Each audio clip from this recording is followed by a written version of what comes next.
اس وقت حرم کے جس ڈور کی آپ زیارت کر رہے ہیں اس کا نام ہے بنی شیبہ گیٹ۔ یہ اس خاندان کی یاد میں بنایا گیا ہے جن کے پاس کعبۃ اللہ کی چابیاں موجود ہیں۔ فتح مکہ سے پہلے رسول اللہ صلی اللہ علیہ وسلم نے ایک بار حضرت عثمان بن طلحہ جو کہ بھی مسلمان نہیں ہوئے تھے، ان کے پاس چابیاں تھیں، تو رسول اللہ نے ریکویسٹ کی کہ میں کعبۃ اللہ کے اندر جانا چاہتا ہوں، تو انہوں نے انکار کر دیا۔ اس پر رسول اللہ صلی اللہ علیہ وسلم نے تاریخی کلمات کہے کہ ایک دن آئے گا کہ آپ خود میرے پاس چابیاں لے کر آئیں گے۔ تو پھر تاریخ نے دیکھا اور لوگوں نے دیکھا کہ فتح مکہ والے دن وہ چابیاں لے کر حضور صلی اللہ علیہ وسلم کی بارگاہ میں تشریف لے کر آئے۔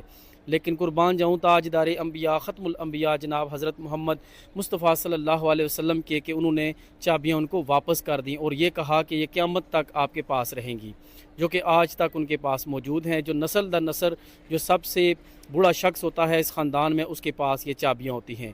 اس دور میں ایک چابی تھی، ابھی 3 چابیاں ہیں، ایک مقام ابراہیم کی، ایک کعبہ کے مین دروازے کی، اور ایک کعبہ جو کے اندر جو چھوٹا دروازہ ہے جس کو باب التوبہ کہا جاتا ہے، اس کی چابیاں ہیں۔